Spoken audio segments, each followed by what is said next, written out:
cells are there, 2 to 4 micrometer in diameter, because it's an intracellular packed within the cytoplasm of macrophage or monocyte.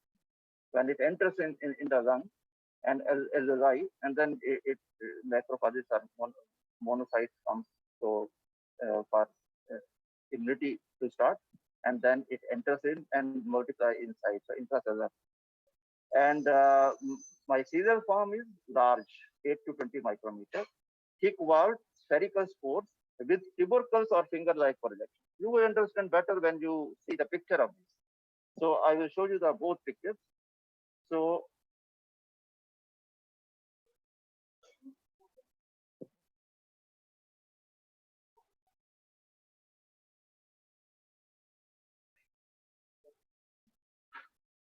these are the pictures. This is yeast cell. These are yeast cells inside the macrophage, inside the cell. So these are small oval yeast cells. And this is the spherical spores with tubercles. This is a mycelia. So this is the typical morphology, mycelial form of histoplasma capsulatum. When we will read again, right? Yeast form is small oval yeast cell, 2 to 4 micrometer in diameter, packed within the cytoplasm of macrophages. So just again see that. Then large 8 to 20 micrometer thick walled spherical spores with tubercles or finger-like projection.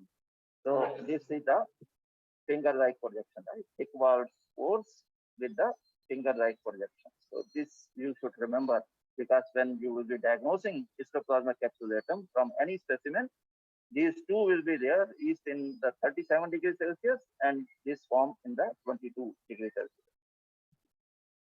So culture. A special medium we use for growing fungi, Seborrhoea dextrosaga, and or another medium is brain heart incision. Seborrhoea dextrosaga is generally mixed with the two that antifungal and antibiotics. Antibiotics generally chloramphenicol is added. Then chlorhexidine is used for the antifungal agent. But you must remember that chloramphenicol or any antibiotic, other antibiotics are necessary for inhibition of or for suppression of bacteria to grow in the medium. But antifungal is there to inhibit the opportunistic or saprophytic fungi which are present in the environment in the laboratory. But when you are growing those fungi which are in the environment in the maybe present in the laboratory as contaminants, like maybe when you are growing those fungi, you don't have to add this antifungal. Otherwise, that will not grow. They are generally opportunistic infection or opportunistic fungi. So you don't have to grow in the presence of antifungal those opportunistic fungi. So only you have to add antibiotics, right? And what is the source of infection of histoplasma capsulatum? So it's an endemic fungi present in some environment in some places. So fungus is present in the soil enriched with excreta of birds or bats. And human infection results from inhalation of spores or fungi. Most pulmonary infections generally occur by the inhalation. And disease is worldwide in distribution, but is most common in USA. It's most common, but in India also cases are there. So this is one of the important fungus. So in India also cases have been reported, and but more common in US. Then coming to next fungus, Blastomyces dermatidis. Again, it is a dimorphic fungus, and name of the disease is blastomycosis. And morphology is very important. That yeast form and mycelial form. Yeast form is spherical or oval budding yeast cells, 7 to 20 micrometer in diameter, and with thick double contoured walls. Each cell has only a single broad-based bud. So I will just show you first the picture, and then you will understand what do you mean by this. This is a typical morphology of yeast of Blastomyces dermatidis. So spherical or oval, because all will be spherical or oval because they are yeast, budding yeast cell. It is a budding yeast, like a Canada is also a budding yeast with thick double contoured wall. So this is the, if you see, it's a budding yeast cell, right? A thick wall, double contour. This is the one broad base, right? So this is the, we will read it again. So spherical or oval budding yeast cell, 7 to 20 micrometer with thick double contoured wall. Each cell has only a single broad base bud, single broad base. And what about mycelial form? Mycelium form is filamentous with septate hyphae and many round or oval conidia with round or oval septate hyphae. You must remember, except the zygomycosis, like nuclear rhizopus, all are septate hyphae, or all are having septate hyphae, but zygomycosis is aseptate, non-septate. Hyphae are non-septate or aseptate. So this is filamentous with septate hyphae and many round or oval conidia, round or oval conidia. So this is the, so this is septate hyphae, this is septa, septate hyphae with conidia. So conidia are there. So you read it again. So filamentous with septate hyphae and many round or oval conidia, round or oval conidia. So this is the morphology. Then culture is same, seborrheic dextrose agar or brain heart infusion agar. You have to grow at 2 tubes should be there at 25 and 37 degrees Celsius. And it takes weeks to grow these bacteria. It takes weeks to grow. So you may have to incubate all these. They are present, this media is present in the seborrheic dextrose agar is present in the test tubes because long incubation is required. You may require 4 to 6 weeks. And but certain fungi can grow within 24 to 48 hours. Like Canada may be growing within 24 hours. And other opportunistic fungi also will grow within 2 days. So 2-3 days. And so, but systemic fungi takes longer period to grow. So you have to wait for 4 to 6 weeks. And source of infection is again inhalation of Conidia fungus growing as saprophytes in the soil. And these all infections, whether it's a histoplasmosis or blastomycosis or other fungi, most of the time they are asymptomatic. But when disease occurs, disease may also occur, but majority of the cases may be asymptomatic. They are inhaling it, but there are no symptoms. And inhalation of Conidia fungus growing as saprophyte in the soil. So infection is confined to North American continent. It's mainly in the North American continent. It was previously also known as a North American blastomycosis. So North America. Then coming to Paracoccidioides braziliensis, again dimorphic fungus. Morphology is again important because when we will be talking about a laboratory diagnosis of fungal pneumonia, this will be important to identify. So this is yeast cell is with multiple buds. In previous one, it was a single bud budding. It's a multiple buds. The yeast form is characteristic and has Marnier wheel or pilot wheel appearance. What is that? So this is the multiple buds are there. Multiple buds are there, right?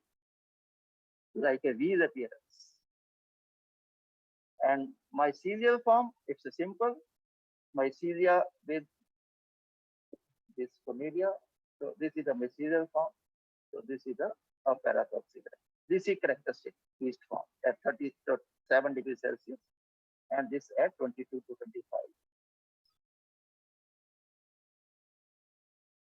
So culture is again seborrheic dextrose agar or brain heart infusion agar at 25 and 37 degrees Celsius for weeks. And source of infection, again by inhalation of spores from environmental sources, and disease is confined to the South America. It was therefore it was formerly named as South American blastomycosis. Right? So otherwise nowadays it's named as a paracoccidioides braziliensis, paracoccidioides disease. Coming to Coccidioides amitis, it is a dimorphic fungus, again dimorphic fungus, causes coccidioidomycosis, the name of the disease,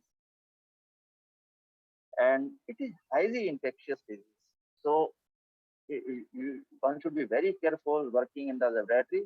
So BSL-3 lab is required to work with this coccidioides because highly infectious spores are there, and disease is also very serious one, and it can lead to a fatal course. So yeast form is spherule. This is a typical. This is a spherule. This is a endospore with spherule with endospores. Spherule is there with endospores. When it breaks down, these endospores are released, then they multiply, then again spherule is formed. Right? This is the yeast form. So yeast form is spherule, 15 to 75 micrometer in diameter, with a thick double refractile wall and filled with endospores. And each endospore gives rise to new spherule. Mycelial form is also typical and contains pseudohyphae, which fragment into barrel-shaped arthrospores. This is very important. These arthrospores are very infectious, are highly infectious. So barrel-shaped. This is arthrospores. So this is pseudohyphae with arthrospores. This pseudohyphae containing arthromycelial form, and it breaks down. It's breaking now. It's breaking single. This is a breakdown. This is breakdown and go in the environment, and person will inhale. So this is very dangerous, very serious type of infection, and one should be very careful. So in laboratory also, you may inhale these. So that's why BSL-3 lab is important to should be there to work with this type of fungi. Culture is again several dextrose agar or Bernhardt infusion agar at 25 and 7 degrees Celsius. Source of infection by inhalation of dust containing arthrospores of the fungi. It occurs as a primary infection of lungs in endemic area of southwest USA and northern Mexico, where the fungus is present in soil and rodents. So it's there in the Mexico and southwest USA. So primary pulmonary disease occurs as mild influenza-like fever. It's also known as a valley fever or desert rheumatism. And it may lead to mild influenza-like fever, which is known as a valley fever, and it may lead to severe pneumonia also.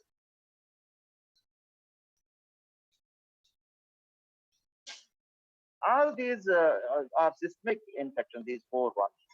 And they may also lead to, these all four may lead to disseminated infection also to different organs also.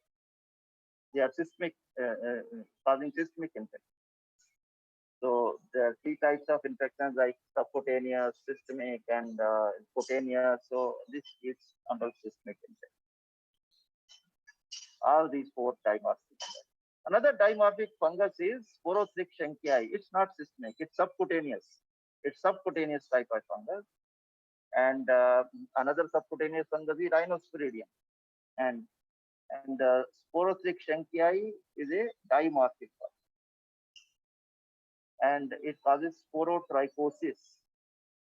And it rarely causes pulmonary sporotrichosis. Right? And again, the morphology is important. Yeast phase is like a cigar-shaped cells.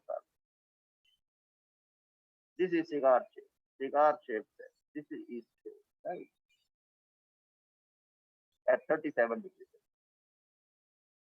And mold form contains hyphae carrying flower-like clusters of small conidia borne on delicate stigmata. So this is also typical. So what is this? Flower-like. This is flower-like on the stigmata. Hyphae. Hyphae is there. Delicate hyphae with flower-like clusters of conidia. So this is the typical form of Sporotrichs schenkii. These all forms are, this is at 37 degrees Celsius, this is at 22 to 25 degrees Celsius, and in the human body also, this is for in all the dimorphisms. Culture is again several dextrosaga, brain incision at 25 to 37 degrees, 25 degrees Celsius and 37 degrees Celsius. Source of infection is again through inhalation, spore inhalation. Disease is worldwide, though more common in the USA, but in India also it's there in the Himalayan area. In India, sporotrichosis is prevalent in sub-Himalayan hilly areas in Assam and West Bengal in northeast and Himachal Pradesh in northwest. So Himachal Pradesh cases are sporotrichosis.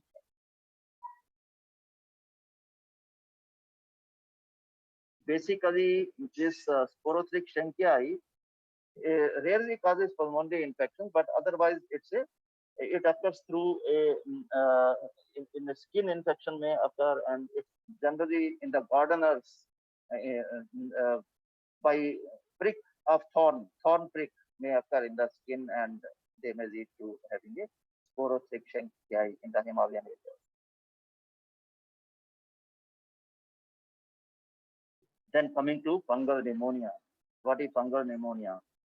You will find that whether it's a fungal pneumonia or a bacterial or viral pneumonia, you will find symptoms will be the same. Clinical symptoms will be the same, and only diagnosis may be different and positive agent may be different.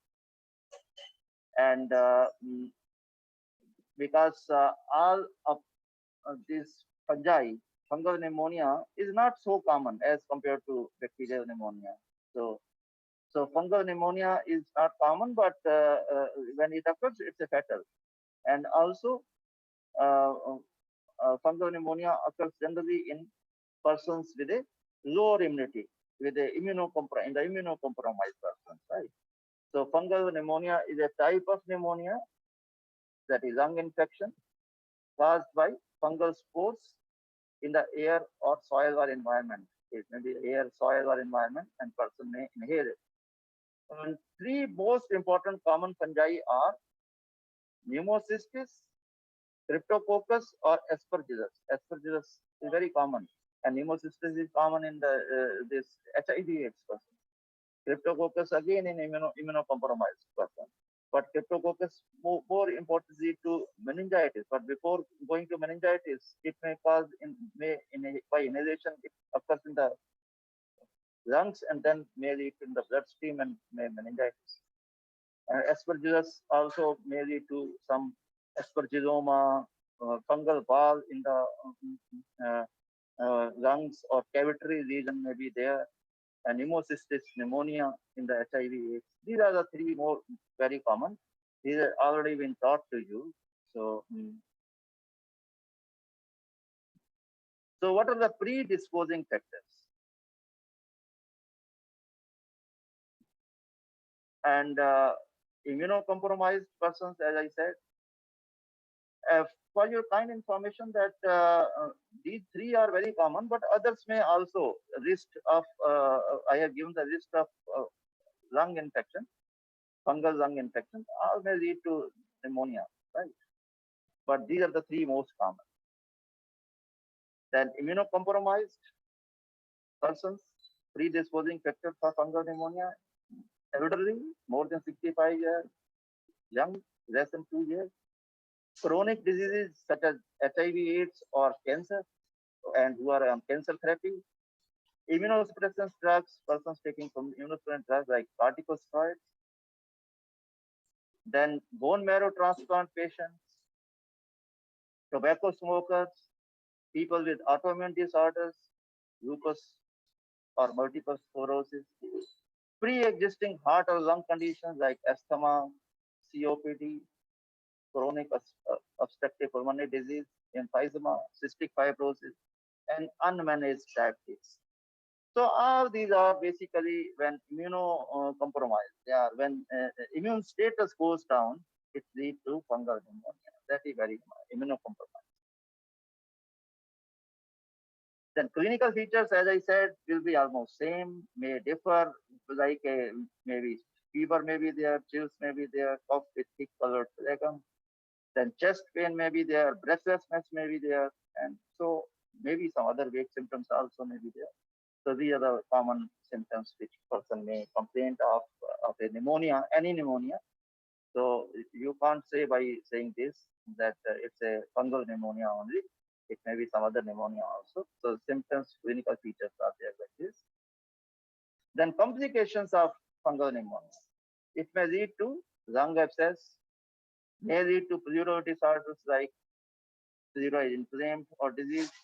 Then edema may be there, pulmonary edema. It may lead to pulmonary edema. Respiratory failure may be there. And another important is that fungal infections spread from lungs to bloodstream, and thus other parts of the body also get involved, like fungal meningitis. Then others are kidney failures, other organ failures like liver and spleen, cardiac effects like heart failure may be there, heart attack may be there. So all these may be when blood is involved. So bloodstream is involved. These complications may occur. Then coming to laboratory diagnosis. Laboratory diagnosis is very important to understand that when we are talking about laboratory diagnosis of fungal pneumonia, specimen most common will be sputum or other specimen may be there related to lungs, bronchoalveolar lavage or biopsy may be there. And if it has complication is there, blood sample may also be taken if it has involved blood. So these specimens will be there.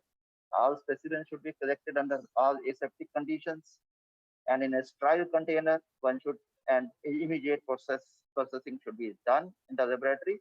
These are the simple, normal, general features of any microbiological specimen that should be collected under all aseptic conditions for anything, for bacterial, viral, any specimen. It should be under all aseptic conditions, and it should be collected in a sterile container, should be transported immediately and processed immediately. Then comes the direct microscope.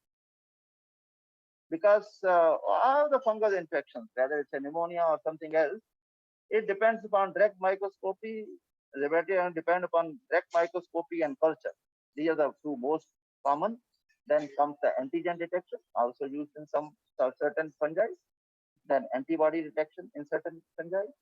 And then nowadays molecular methods, PCR is also available. So in direct microscopy, what are the various methods of direct microscopy? Direct microscopy methods are like KOH preparation. You make a add specimen in the KOH preparation, 10% or 20% KOH solution, and then you see under the microscope for the hyphal element, fungal elements. Hyphae may be there, yeast may be there. And then another is microscopy is a another microscopy, important microscopy is gram staining. Gram staining is important in yeast. We talked about the lung infections that Candida may be there, Cryptococcus may be there. So yeast will be in the direct microscopy. You may find yeast may be there in Candida and Cryptococcus. Yeast may be there. And another important is India ink preparation. India ink or Nigros ink preparation.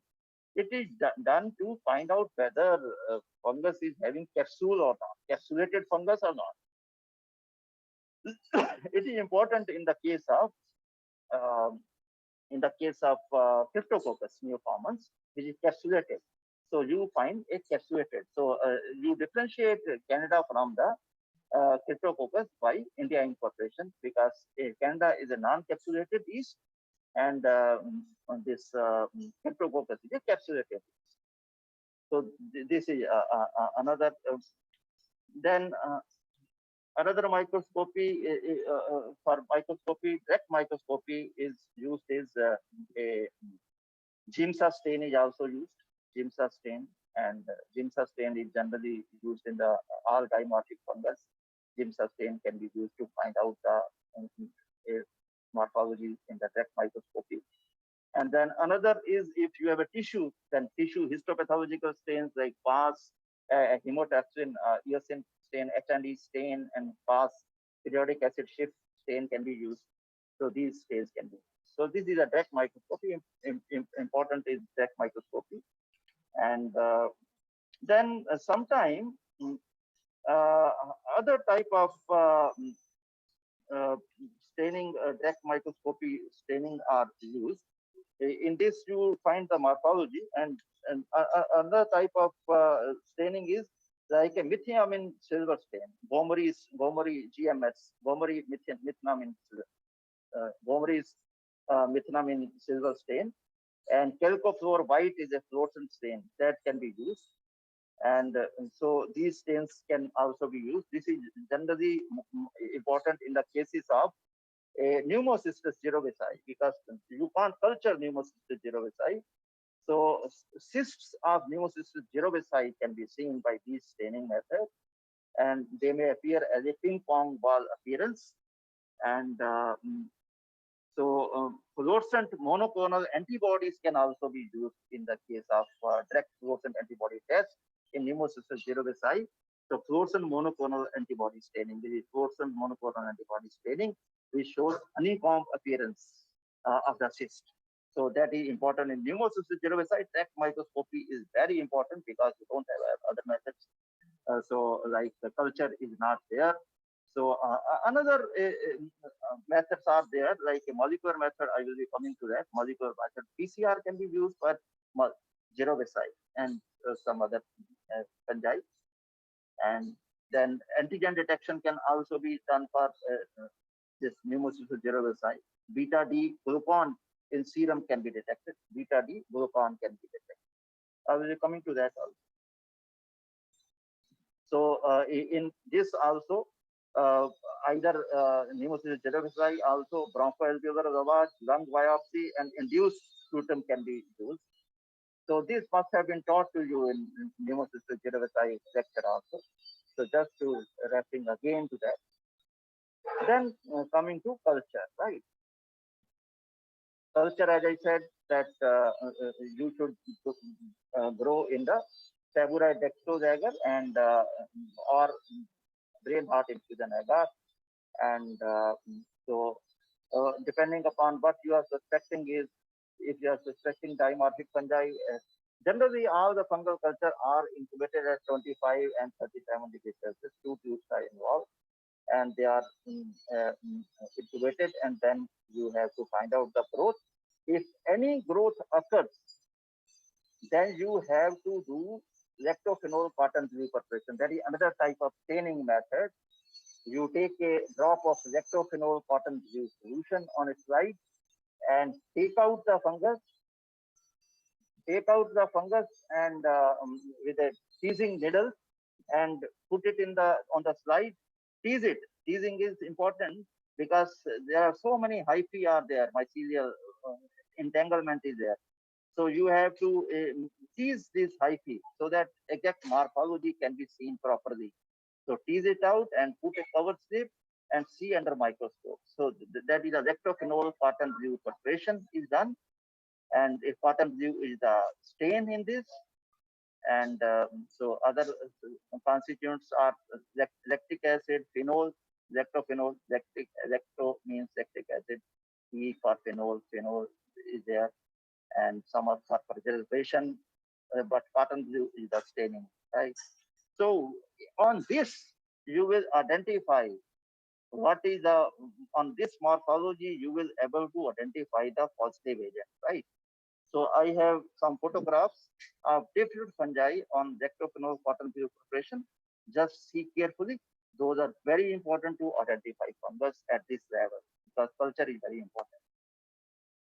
Like this is the, you are finding this is the Tabura dextrose agar, right? and Seborrheic dextrose agar showing the Aspergillus fumigatus. Fumigatus shows green type of cornea. Again, it must have been taught to you in the lecture of Aspergillus. Green colored um, growth of fungal growth is there.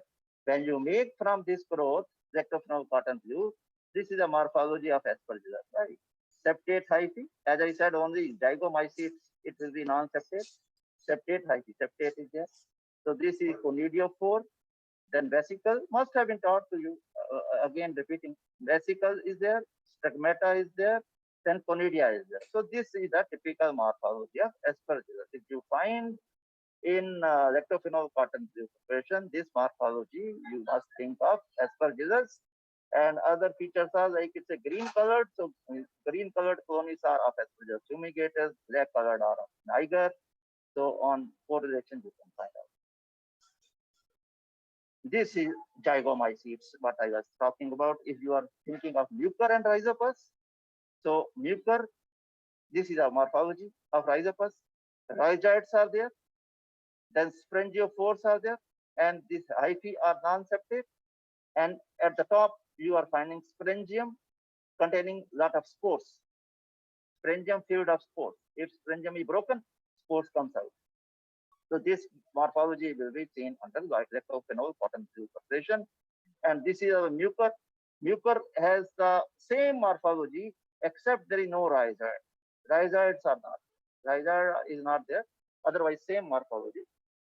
So Mucor and Rhizopus can be.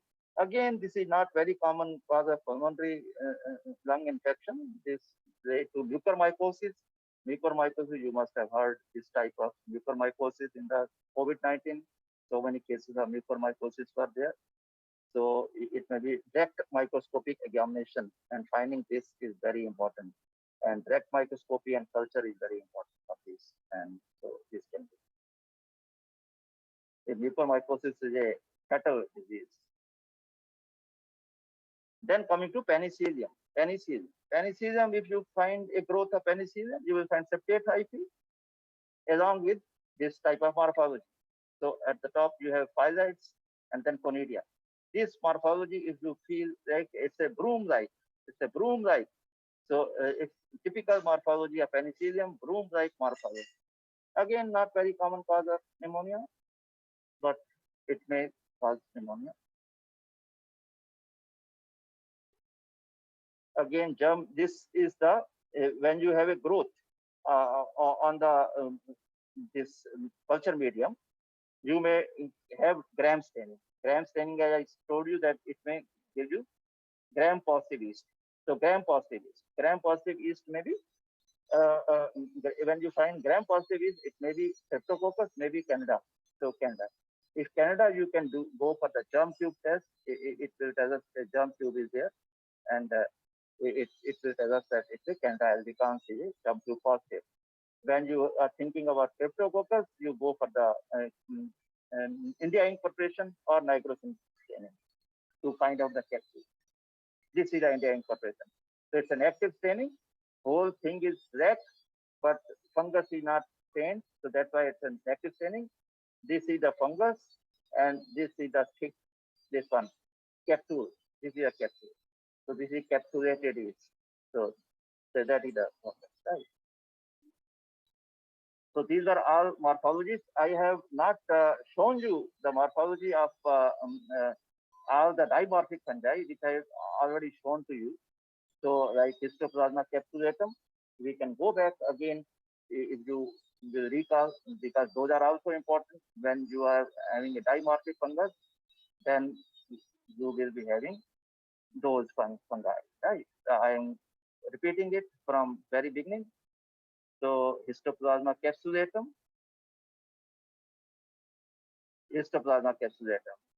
at 37 degrees Celsius, you will find yeast-like cells. In the direct microscopy also, you will find this type of picture. And because direct microscopy, you are doing from the sample, so this sample is coming from the host, so host will be having yeast form. And this is the at 25 degrees Celsius, this spherical spores with tubercles, Histoplasma capsulatum. If you have a blastomyces dermatitis, in laboratory language, you will find yeast form at 37, this type of broad-based single bud, and then septate high-seeded Cornelia, mycelial forms at 37. So this is important when you are doing laboratory language. Then Paracoccidioides, yeast form multiple buds. This is important, multiple buds at 37. And this is a mycelial form. Then Coccidioides, cephaedules may be there with so many endospores. And then at mycelial form at 25 arthrospores, this type of pseudo-hyphae with arthrospores. Then if you have a Sporotrichia, you will find cigar-shaped cells will be there at 37 and flower-like in the mycelial form at 25. So my flower-like clusters of Cornelia with stigmata, delicate stigmata. So these will be the features of this different dimorphic fungi. So you will be able to identify all these by the laboratory. Coming to again to laboratory of pneumonia. So antigen detection. Antigen detection. So that is very important because sometimes you can't culture or antigen detection is very important in Cryptococcus. Latex agglutination is there and you can identify antigen. So Cryptococcus latex agglutination test is there. That can be directly done in the specimen also or from the growth also. So you have a latex agglutination test commercially available and antigen can be detected in this, in the serum also by this method. Or if meningitis is there, then CSF also it can be used. And so antigen detection, like beta D glucan, I told you, beta D glucan can also be used. And so serum or body fluids, it can be used and antigen. And then another antigen is most commonly used in Cryptococcus and sometimes in Aspergillus also. And Aspergillus, especially when invasive fungus is there, and then it becomes important that in invasive fungus, you can do the beta D glucan assay. Most of the invasive fungal infections, beta D glucan is raised, and this can be used in invasive aspergillosis. And then in Galactomannan, antigen can also be detected by ELISA in aspergillus. So this antigens can be detected. And antibody detection, then an antibody also in the serum is useful in aspergilloma or chronic aspergillosis. And this can also be. So these can be used. And then molecular methods, PCR can be done for Pneumocystis jirovecii. Pneumocystis jirovecii you can identify by PCR. And so PCR is available for dimorphic fungi also.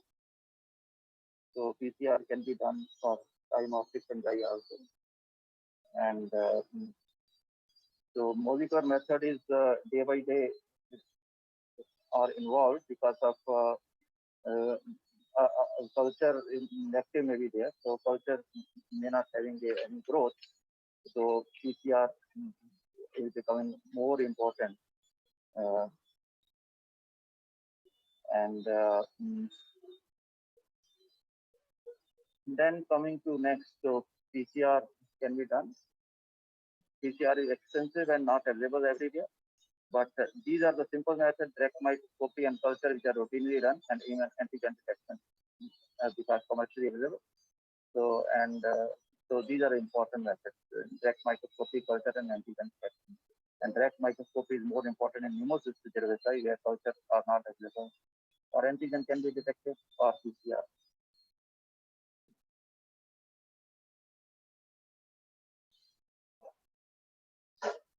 So going to treatment. What is the treatment of this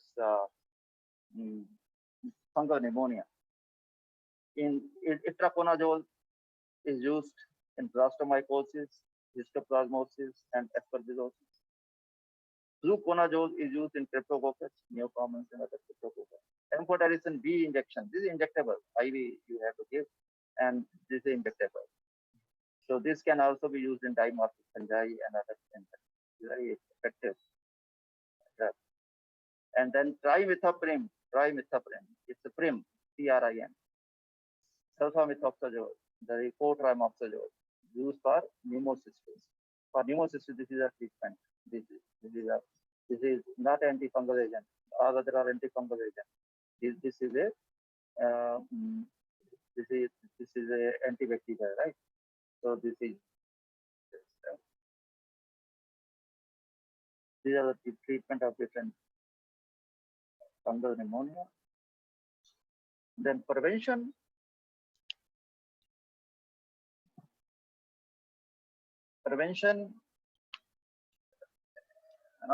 Some antifungal agents or some other agents can be used. Prophylactic antifungal agents can be used.